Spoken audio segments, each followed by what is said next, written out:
Josef Fritzl was the most horrific story I've ever reported in 30 years of journalism, and it was the most touching story, especially when the little children coming out under daylight for the first time in their life. Josef Fritzl was one of those offenders who could maintain a public face of respectability, but that public face of respectability merely hid a far darker private reality. Surely the most extraordinary and the most tragic thing about Josef Fritzl is that he managed to camouflage himself as a respectable member of society, as a pillar of community, while at the same time he was just leading this double life of monstrosity. On the 27th of April 2008, the horrific case of Josef Fritzl sent shockwaves around the world. News report after news report gave details of a quite unbelievable story. For 24 years, Josef Fritzl had kept his own daughter captive in a cellar beneath his house. In that time, he'd used her as a sex slave and fathered 7 children. I have come to Austria to try and discover why Josef Fritzl carried out his terrible crimes and how he kept his secret for so long.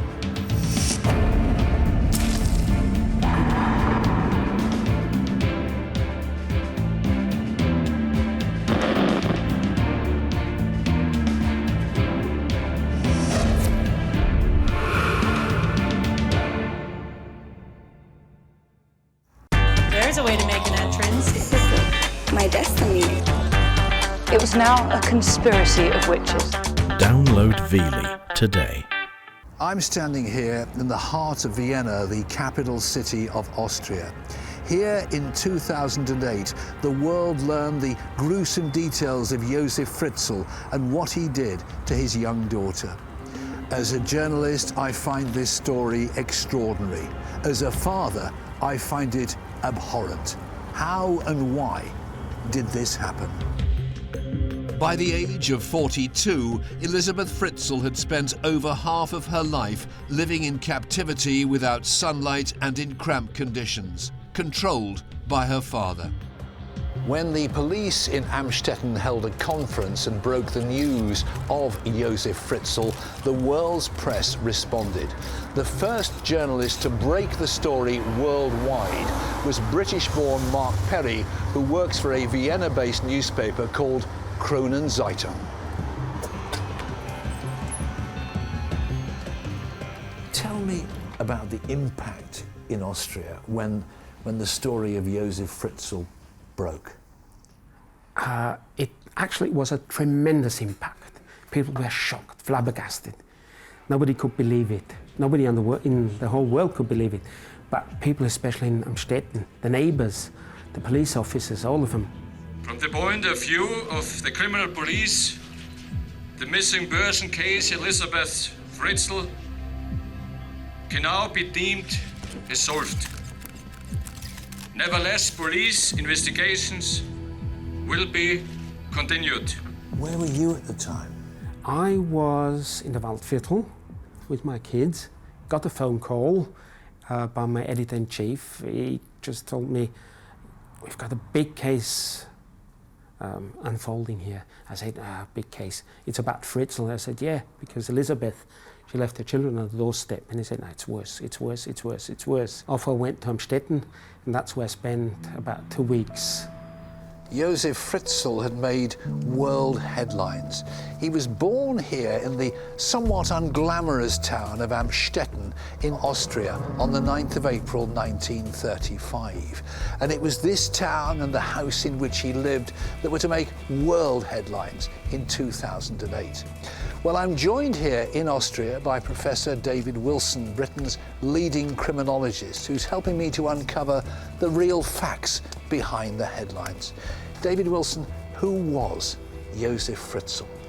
You'd imagine in this very ordinary town that Josef Fritzl was going to have a very ordinary childhood in life. In fact, his childhood was extraordinary. Josef Fritzl's childhood is dominated by his mother and his grandmother. Josef's grandmother, Anna, is born also in Amstetten, but marries a mill owner. The grandmother and the mill owner were in a very loveless relationship because his grandmother, Josef Fritzl's grandmother, couldn't have children. So the mill owner resolved that particular problem by having a child with 3 different servants working in his household. One of those children that he had by a servant, therefore out of wedlock, was Maria, Josef Fritzl's mother. The family all lived at 40 Ebestrasse. In 1934, Fritzl's mother, Maria, met a very poor man called Josef and became pregnant. The baby boy was also named Josef. He was given his grandmother Anna's maiden name, Fritzel, ignoring his grandfather and father's involvement. On the 12th of March 1938, when Josef Fritzl was nearly 3 years old, Hitler's troops marched across the border into Amstetten. Hitler himself followed a few days later to be greeted by a large crowd. Young Josef Fritzl was in that crowd, perched on the shoulders of his father to greet the Führer. Bojan Panchevsky is a European correspondent who has studied Josef Fritzl's early life. I'm going to meet him. Would it have been difficult at that time in Austria for a child born out of wedlock? Most certainly, yes. I think until very recently it would have been a difficult experience. The child would have been stigmatized by that experience in the local community. In 1938, 99.7% of Austrians voted to become part of the Third Reich. But young Josef Fritzl's mother didn't always conform to the ways of her new leaders. She had a feisty temper and angered the Nazi authorities. During the Second World War, she was arrested and interned to a concentration camp where she spent a few months, and Josef was left on his own, so that must have left scars on the young boy's psyche. 9-year-old Josef was sent to an orphanage during this period and told that his mother was dead. Only as the war ended did he realize she was still alive. Young Josef's father had joined the German army and fought on the Eastern Front until he was taken prisoner by the Russians. He was released in 1948 and returned to Amstetten, where he was shunned by both the boy and his mother. After the war, Fritzl's mother became even more eccentric and aggressive. Her discipline towards her son grew more violent. Fritzl's mother was not a loving mother. She wanted a child, but she didn't have the wherewithal. She didn't have the psychological makeup to understand that she had responsibilities for her child, that she should care for her child, and so she would regularly beat him. The relationship changed when Fritzl turned 15. He finally stood up against his mother's attacks. His own behavior also changed. We see some really difficult psychosexual behaviors emerging around the time that Fritzl's going to stand up to his mother. So, for example, he becomes what's known as a lurker. We would probably call this a peeping Tom. He's going to listen out for young couples having sex in their homes so that he can hear their sexual activity. He's also going to develop from that kind of behavior to exposing himself to women. In 1951, at the age of 16, Fritzl left his home in Amstetten and came here to the Austrian city of Linz, some 40 miles away from Amstetten, where he became an engineer for Voist. In 1956, he met his wife, Rosemary Bayer. Well, they met when he was very young. He was working as a technical assistant in an engineering firm in Linz called First. And her father was a colleague of his. I believe she was 16 or 17 years old. And he was immediately impressed with her. And then he told friends that she would make a good wife, a good housewife, because she seemed to be obedient, you know, accepting of things. By September 1963, after just 7 years of marriage, Fritzl and Rosemary had 3 children, 2 daughters and a son. Josef Fritzl's job was going well. Engineers were in constant demand in the post-war years. The shabby, illegitimate boy had turned into a confident and authoritative man. He's sent by his employer to Ghana, and he doesn't return from those experiences until 1965. Meanwhile, his 3 children are getting older, and so one of the ways he deals with that situation is he's going to be violent and domineering. And quite quickly, Rosemary will fall pregnant again and give birth to their 4th child. On the 8th of April 1966, Elizabeth was born into an increasingly volatile household. Fritzel was back working as an engineer in Linz and reverted to the predatory habits he'd picked up as a teenager. Here we are in Linz, a not unattractive industrial city in the northern part of Austria, what they call Lower Austria, on the banks of the river Danube, and about an hour's drive from Amstetten. And it was to here, Professor David Wilson, that Josef Fritzl would come when he wanted to escape Amstetten. Very pragmatic reasons. This was the closest large city. He could escape the scrutiny of a small town. And whilst he was here, of course, he could indulge in his sexual interests because he would visit the red light area. He got into trouble with the law here as well. Yes, in 1967, he was convicted of a rape. He followed a young mother home to her house, and then after she had fallen asleep, he broke into her house and at knife point raped her in her bed as her child was sleeping beside her in a cot. What sentence did he get? Fritzel only received 18 months for the rape of this young mother. But under Austrian law, the sentence doesn't stay on the record forever.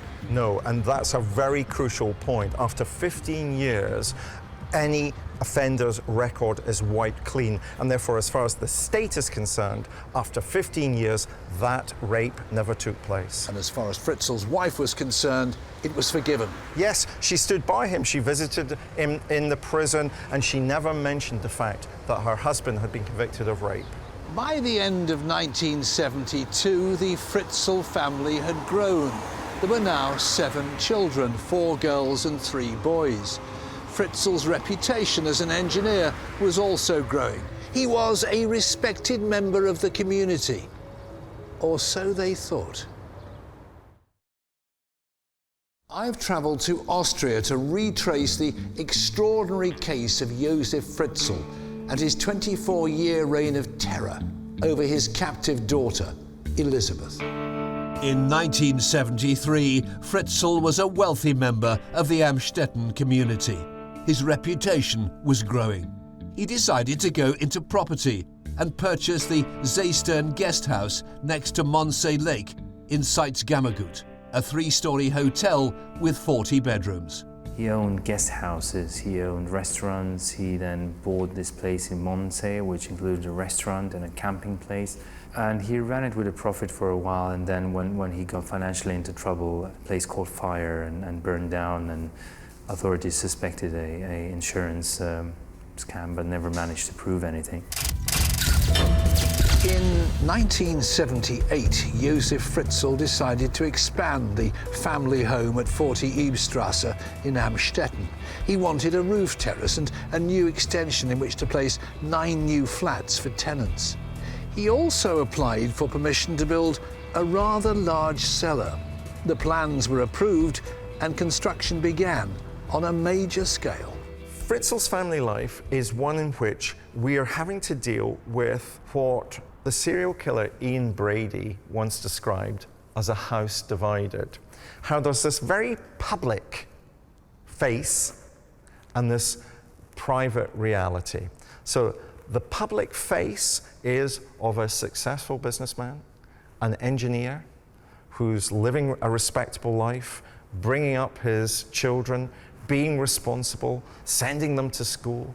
But the private reality is that nobody wants to talk about these very problematic psychosexual behaviors, which are clearly beginning to become more manifest in relation to his behavior towards his children, especially his female children, and especially one particular female child, Elizabeth Fritzl.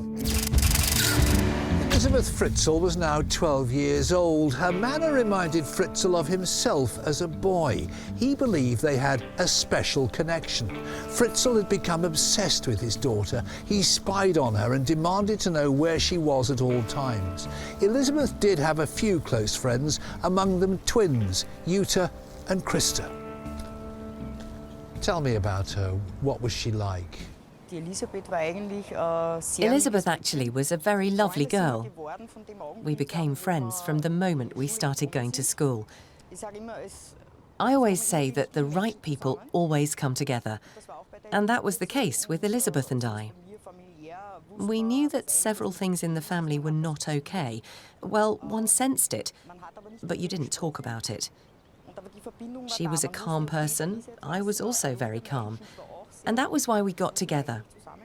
We walked together to school, and that way we became closer. Tell me about Josef Fritzl. What sort of man was he? Can you describe him to me? When I was a child and saw him, I thought, OK, not a good man. Well, his appearance, you sensed it, but we never spoke to him when we were children. We only saw him. How could you tell he was not a good man? The strictness in the face, the sinister eyes, no smile, no kindness. In September 1981, Elizabeth started a tourism and gastronomy course in Waldeck, a small town 12 miles from Amstetten. She also worked in a petrol station restaurant to support herself. But at home, behind closed doors, Fritzl's obsession grew.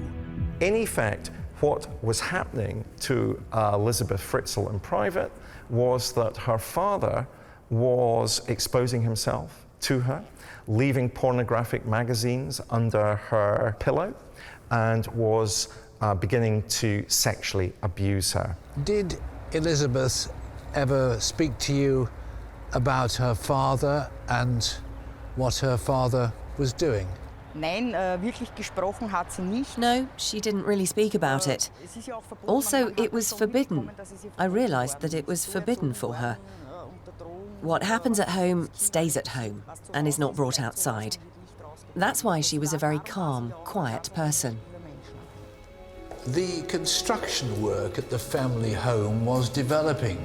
Fritzl had built a labyrinth of rooms beneath the new extension. The flats above were rented out to tenants but had a high turnover, so nobody asked any questions. On the 28th of January 1983, Elizabeth ran away from home. She left her home when she was still underage, but then there was a warrant sent out, obviously, because she was a minor, so she got found by police in Vienna, and they called her father, and they drove all the way back from Vienna to Amstetten, and in the car already he promised her that he will never let her run away again, which must have sounded like a terrible sentence to her at the time. By the summer of 1983, the cellar was completed. It had lighting with many interconnecting rooms. It was to be used for storage and as a workshop. He has been desperate to control that space since he was a boy. So he upgrades it, he uses his building skills, he uses his engineering skills, he uses his contacts in the building trade to be able to redecorate, to redesign, cutting up the space in a way that would allow him the maximum control of that space. In May 1984, Elizabeth Fritzl announced she was going to move in with her sister in nearby Linz. Now you see, here we've got a problem for Fritzl. He likes what he's doing to Elizabeth. He does not want to lose Elizabeth, whom he's being sexually abusing. He wants to control her, he wants to dominate her. And in effect, Elizabeth has revealed to him her escape route. I'm going to leave here, I'm leaving this space. There could be a sense in which Fritzl himself might have been worried that once she was out of that private space, she might publicly talk about what had happened to her. So this is a crisis point for him. He has to stop Elizabeth Fritzl from leaving 40 Eibstrasse. On the 28th of August 1984, Josef Fritzl lured 18-year-old Elizabeth into the cellar of the house, drugging and handcuffing her before incarcerating his own daughter. He has some ruse about carrying a door down to the garage. And then once the door is in the garage, he says to Elizabeth, "Oh, come into my study, I want to talk about something privately with you." She goes into his study, and whilst her back is turned to him, we now know that he used a chloroformed infused rag to cover her face to knock her out. He's then going to carry Elizabeth's body into this hidden space that, as far as the authorities are concerned, doesn't exist. And that hidden space contains simply a bed, a TV, a video, and he chains Elizabeth within that space. Fritzl forced his daughter to write a letter saying she'd run away and joined a cult. He then drove 100 miles out of town to post the letter. When did you first report on anything to do with the Fritzl family? That was, I think, in 1984, was it 85? That's when I got a call from the local police station in Amstetten, and they asked me, please put a picture of Elizabeth in the paper. We're looking for her desperately. Looks like a crime, but we don't know what happened to her. And that was the first ever item on Elizabeth Fritzl that was ever published worldwide. Josef Fritzl had said, "My daughter has run away to join a cult." She's run away. We had an anonymous phone call, although we had a secret number, but she said, yeah, I was phoned and she's in a cult, and Dad, I'm not coming back home. And in reality, she was downstairs and being raped and on a dog's leash, and yeah, that's when I first reported. Fritzl kept his daughter in the secret cellar. He'd beat her, torture her, and rape her repeatedly. Elizabeth Fritzl inevitably is going to become pregnant because her father is raping her on a recurring basis. The first child that she has miscarries. So the first child that's actually born is in 1988, and it's a girl called Kirsten. Can we just try and imagine how awful this birth must have been? In fetid, humid, dark and dank conditions. Fritzl has given his daughter a book on childbirth, a towel, a pair of scissors, and a couple of nappies, and in effect has just allowed Elizabeth to deliver her child by herself. In 1990, a second child, Stefan, was born. By 1991, Elizabeth Fritzl had been incarcerated in the cellar beneath number 40 Eibstrasse for almost 7 years. In that time, she'd given birth to 2 children, Kirsten and Stefan. Now she was pregnant with a third. Meanwhile, upstairs, her mother, brothers and sisters lived on, completely unaware of her plight. I'm exploring the kidnapping and enslavement of 18-year-old Elizabeth Fritzl in Amstetten in Austria in 1984, and the man behind the atrocity, her father, Josef Fritzl. There were now 2 families living at 40 Eibstrasse in Amstetten, one above stairs and one below, and all controlled by Josef Fritzl. In August 1992, Elizabeth and Fritzl's third child, Lisa, was born. She had a heart defect. Pragmatically, I think Fritzl is worried that this so-called sound-proofed cellar is not going to be able to cope with a small baby who is constantly in pain and therefore constantly crying. And one can also presume that Elizabeth herself is saying to her father that there's something wrong with the baby and he has to take action. And the action that he takes is that he puts Lisa on their doorstep of 40 Eibstrasse with a note which again Elizabeth has been forced to write, saying this is her daughter, would her parents please look after the little girl. The little girl is found on the doorstep and brought into the household. Baby Lisa had emergency surgery to correct the heart defect and began life with her grandparents, Rosemary and Josef. Downstairs, the children had grown considerably and the cellar was becoming cramped. Fritzl started converting more space for Elizabeth, Kirsten and Stefan. Fritzl is beginning to try to normalize this downstairs life. So he's moving in refrigerators, he's moving in things that the children downstairs might want to play with. There's a television there, so they're aware of what the outside world is like. They have pets, there's a goldfish, there's a canary. But Fritzl is responsible for everything that goes into that space. On the 16th of December 1994, a second child arrived on the doorstep. Another note was found from Elizabeth saying the baby was called Monica.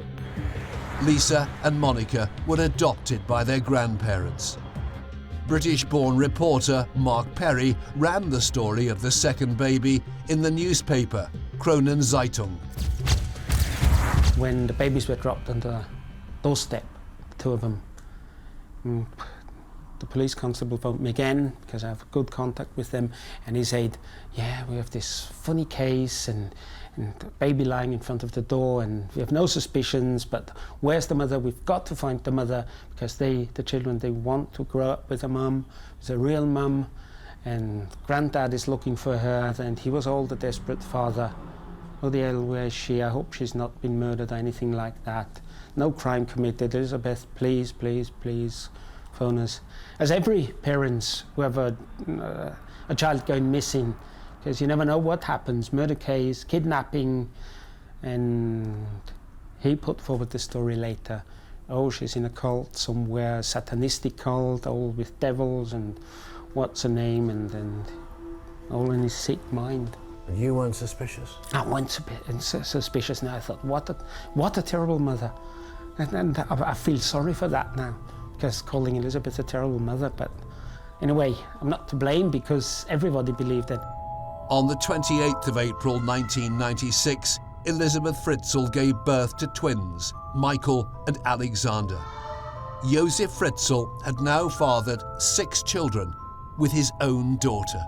Michael is very sick, has breathing difficulties, and Fritzl, in effect, allows the little boy to die. What Fritzl does with Michael is burn him in the furnace of the house. So he destroys the body. That leaves the second little boy, Alexander. And again, I think simply pragmatically, Fritzl can't take the risk of Alexander dying. So here's a third foundling that's left on the doorstep of 40 Eibstrasse. This is the main street in Amstetten, a small town in Lower Austria.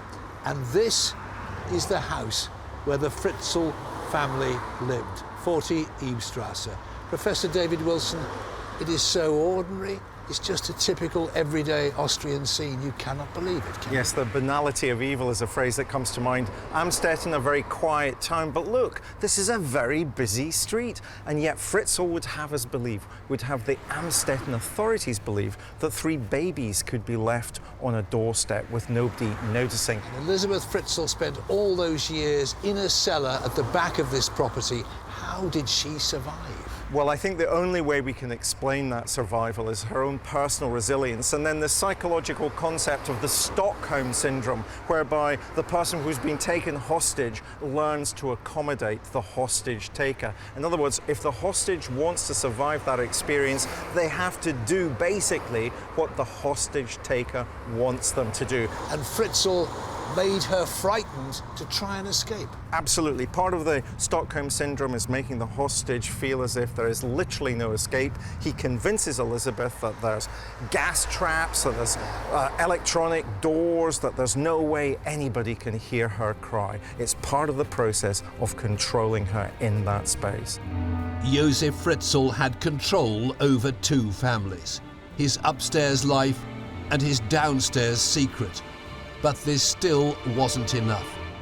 Work trips provided him with more opportunities and left Elizabeth completely alone in the cellar with her 2 children. He would often be gone for a few weeks at a time, and during that time the family would be left to their own devices. I mean, there would be enough food and water for them to survive, but of course anything could have happened. There could have been a fire, there could have been, you know, a case of illness, you know, there could have been an emergency. He didn't seem to much care about that. He would just leave them without any contact to the outside world and then just come back 3 weeks later after a nice little holiday in the sun. By December 2002, Elizabeth Fritzl had been incarcerated for 18 years in the cellar beneath the house. 14-year-old Kerstin and 12-year-old Stefan had never been outside the cellar. They'd never seen the sun.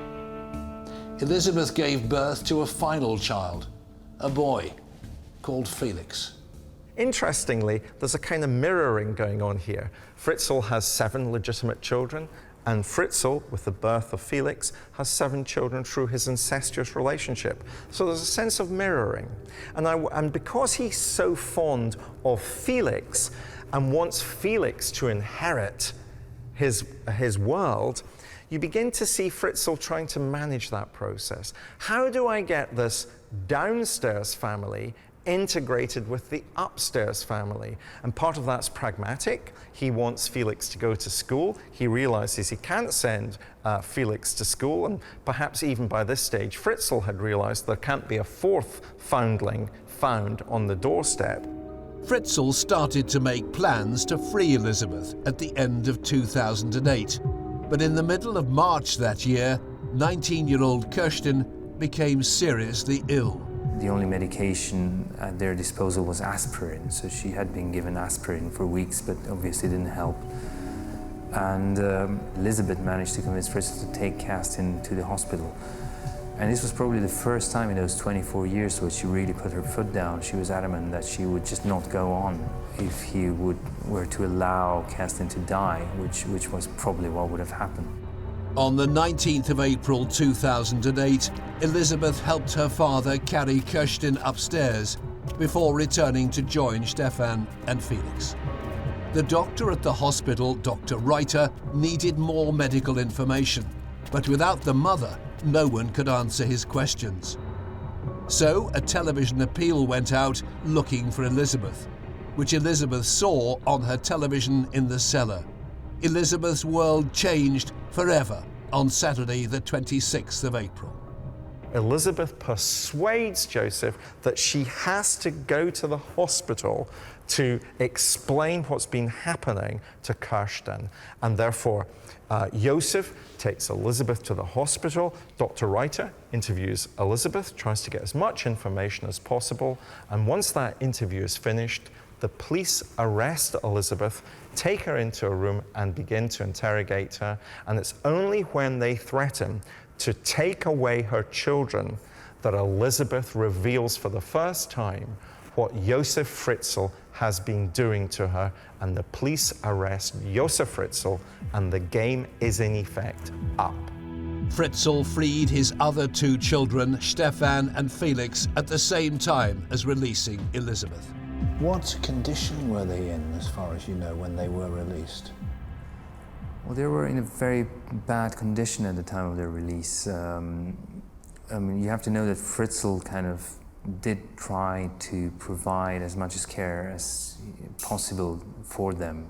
He brought them vitamin supplements, he bought them lamps because of the vitamin D deficiency. You know, they were never exposed to the sun and so on, but they were in an extremely bad condition, obviously. Their skins were all pale.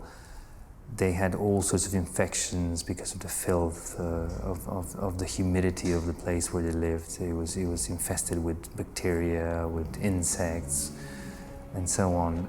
By Sunday, the 27th of April, news of Elizabeth's 24 years of enslavement had spread. The press began to arrive, and the forensic experts entered the cellar of 40 Ebestrasse, in Amstetten.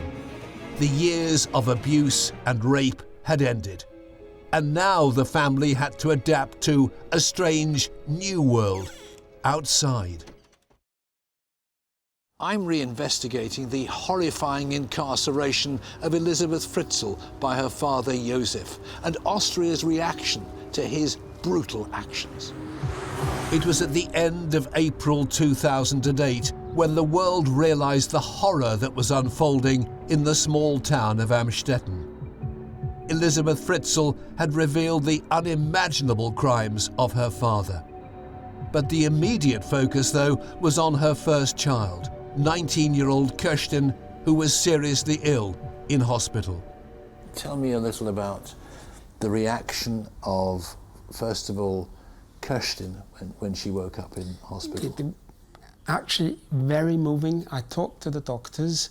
She just, like in a film, just slowly opened the eyes, looked around, and the first thing she said, "I want to watch a Robbie Williams concert." The second thing, "A new life is starting for all of us. Let us be happy." Little Felix, pressing his nose to the window, going in this car for the first time in his little life, watching all the lights, seeing the moonlight for the first time, and gluing his little nose till it's white to the window shield of the car, just looking, staring, wide eyes, saying nothing.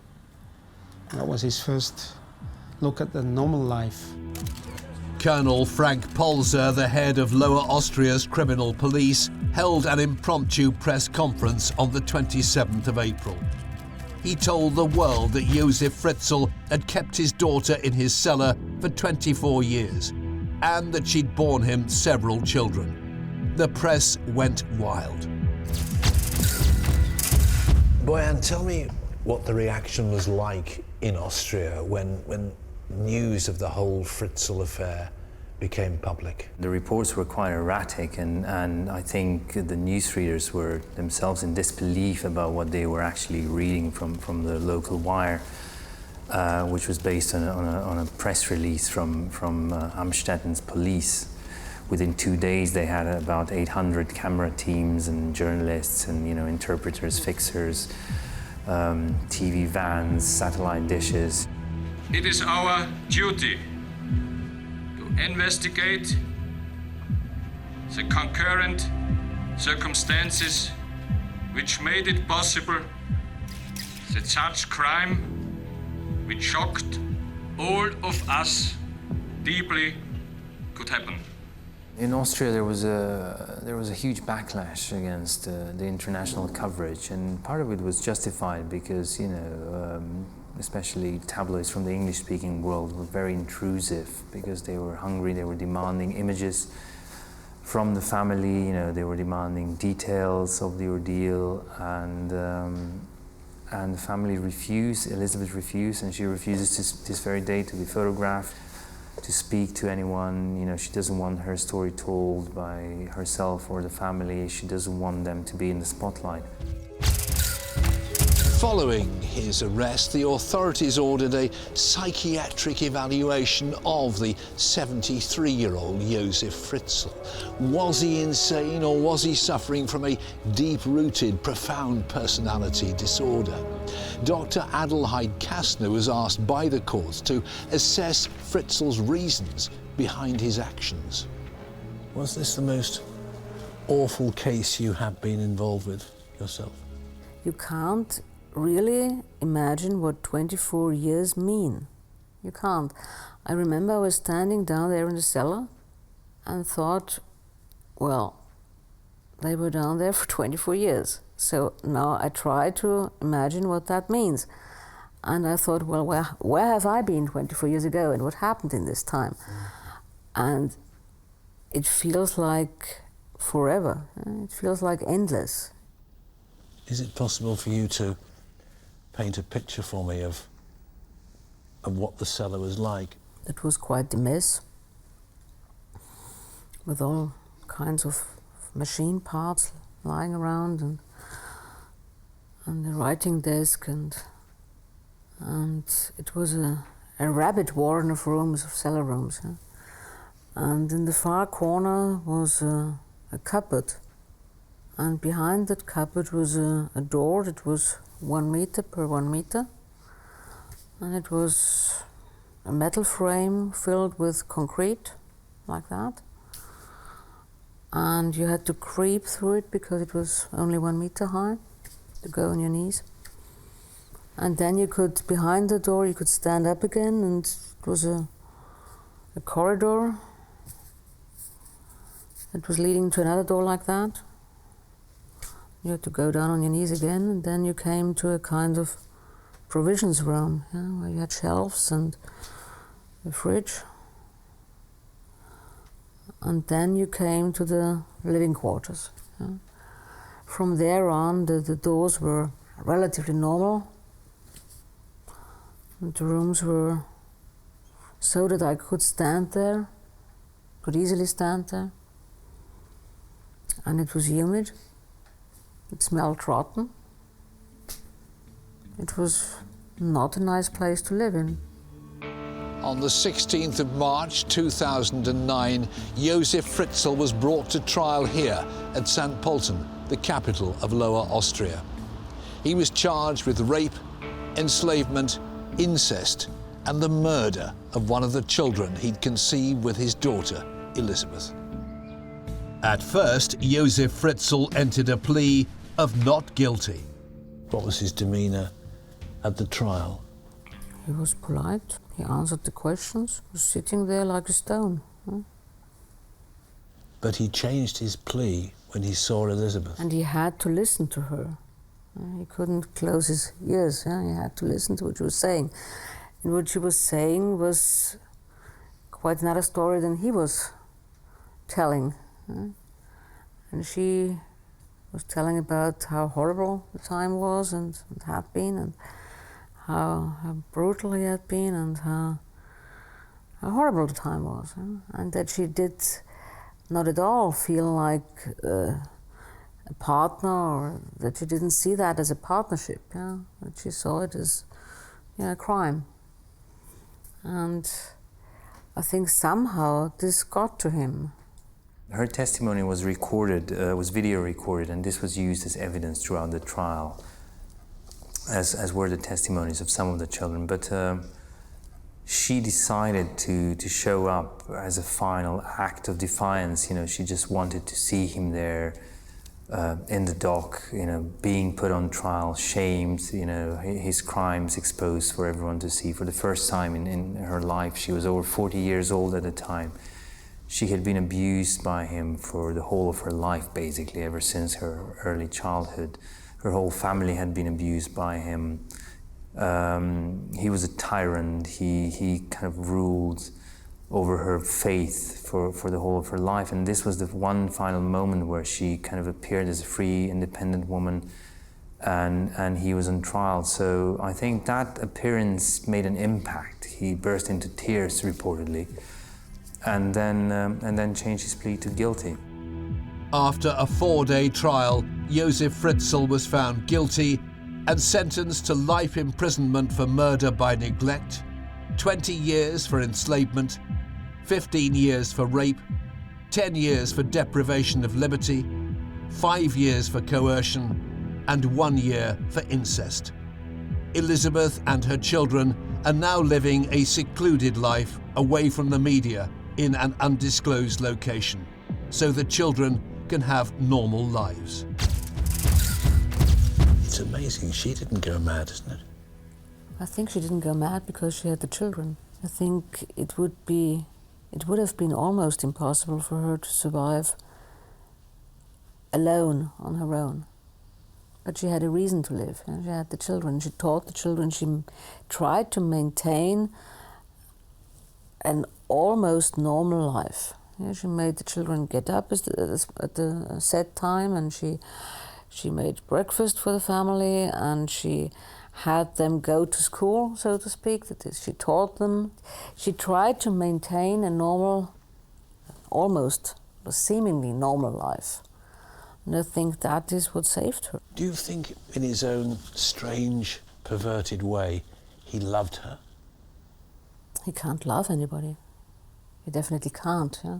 He's incapable of loving anybody.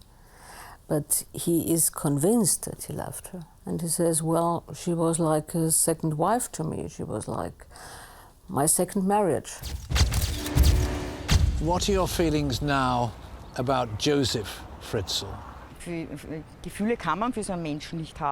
You can't have feelings for such a person. I don't have feelings. Anyway, the sentence is, well, he's an old man. He won't get out of there. I didn't like him as a child. He was unlikable. And now, after the affair, I can't find words. It's good that he's been put away and that you don't have to see him anymore. And as we stand in front of this grim fortress-like building, your final thoughts on Josef Fritzl, the man? I think this is almost the best angle to view 40 Ibstrasse in Amstetten, because this building behind me reminds me of some of the prisons I've worked in. And my final thoughts would be these, Fred. This isn't New York, this isn't London, this isn't some kind of anonymous urban environment. It's sleepy Amstetten. And therefore, the thing to take away is sometimes the most dreadful of crimes can happen in the most ordinary of places. For me, the case of Josef Fritzl is one of the most shocking ever. The word cruelty doesn't begin to describe the torture handed out to Elizabeth and her young family by their father. How any father could commit such a crime is beyond me. Justice, of course, has been served. Josef Fritzl will die in prison. But for Elizabeth and her children, the scars will last a lifetime.